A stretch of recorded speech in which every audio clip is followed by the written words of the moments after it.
વચનામૃત ગઢડા પ્રથમ પ્રકરણનું 77મું. જ્ઞાનને ઓથે ધર્મ ખોટા ન કરવાનું. તારીખ 10/7/1820 સોમવાર. સંક્ષિપ્ત સાર. પહેલો, જેને ભગવાનનો નિશ્ચય હોય તેમાં ભગવાનના કલ્યાણકારી ગુણો અને સાધુના 30 લક્ષણ જરૂર આવે છે.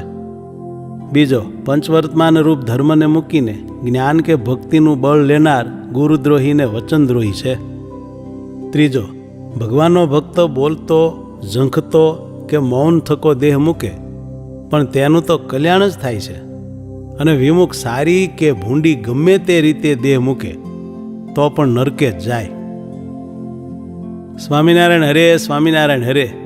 સંવત 1876ના દ્વિતીય જ્યેષ્ઠવદી અમાવાસ્યાને દિવસ સ્વામી શ્રી સહજાનંદજી મહારાજ શ્રી ગઢડા મધ્ય દાદા ખાચરના દરબારમાં શ્રી વાસુદેવ નારાયણના મંદિર આગળ આથમણે દ્વાર ઓરડાની ઓસરીએ ઢોલિયા ઉપર વિરાજમાન હતા અને સર્વ શ્વેત વસ્ત્ર ધારણ કર્યા હતા, અને પોતાના મુખારવિંદની આગળ મુનિ તથા દેશ દેશના હરિભક્તની સભા ભરાઈને બેઠી હતી, અને મુનિ માહોમાહી પ્રશ્ન ઉત્તર કરતા હતા. પછી એક મુનિએ અણસમજણે કરીને ભગવાનના નિશ્ચયનું બળ લઈને ધર્મને ખોટા જેવા કરવા માંડ્યા. પછી શ્રીજી મહારાજ બોલ્યા છે, ભગવાનના જ્ઞાનની ઓટ લઈને જે ધર્મને ખોટા કરી નાખે તેને અસુર જાણવો, અને ભગવાનના સ્વરૂપમાં તો એવા કલ્યાણકારી અનંત ગુણ રહ્યા છે. તે શ્રીમદ ભાગવતને વિશે પ્રથમ સ્કંધમાં પૃથ્વીએ ધર્મ પ્રત્યે કહ્યા છે. માટે જેને ભગવાનનો આશરો હોય તેમાં તો ભગવાનના કલ્યાણકારી ગુણો આવે છે, અને જેને ભગવાનના સ્વરૂપનો નિશ્ચય હોય તેમાં એકાદશ સ્કંધમાં કહ્યા એવા જે સાધુના 30 લક્ષણ તે આવે છે. માટે જેમાં 30 લક્ષણ સંતના ન હોય તેને પૂરો સાધુ ન જાણવો, અને જેને ભગવાનનો નિશ્ચય હોય તેના હૈયામાં તો પ્રભુના કલ્યાણકારી ગુણ જરૂર આવે, અને જ્યારે પ્રભુના ગુણ સંતમાં આવે ત્યારે તે સાધુ 30 લક્ષણે યુક્ત હોય.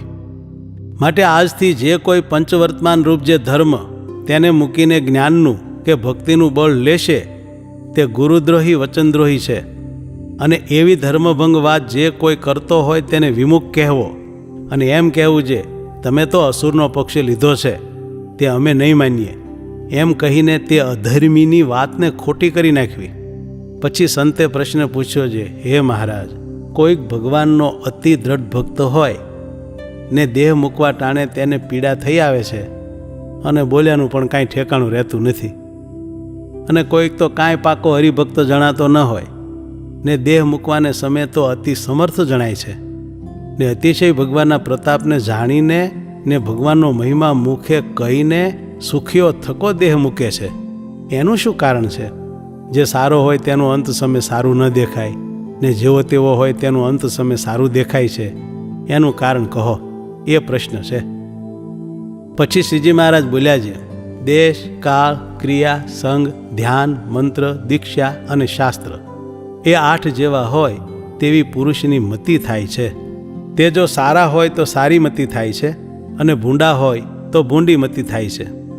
અને પુરુષના હૃદયને વિશે પરમેશ્વરની માયાના પ્રેર્યા થકા 4 યુગના ધર્મ વારાફરતી વર્તતા હોય. તે જો અંત સમયે સતયુગનો ધર્મ આવી જાય તો મૃત્યુ બહુ શોભી ઉઠે, અને ત્રેતા ને દ્વાપરનો ધર્મ આવે તો તેથી થોડું શોભે, અને કળીનો ધર્મ મૃત્યુ સમય આવે તો અતિશય ભૂંડું દેખાય. એમ અંત સમય સારું નરસું તે તો કાળે કરીને છે, અથવા જાગ્રત, સ્વપ્ન અને સુષુપ્તિ એ 3 અવસ્થા છે.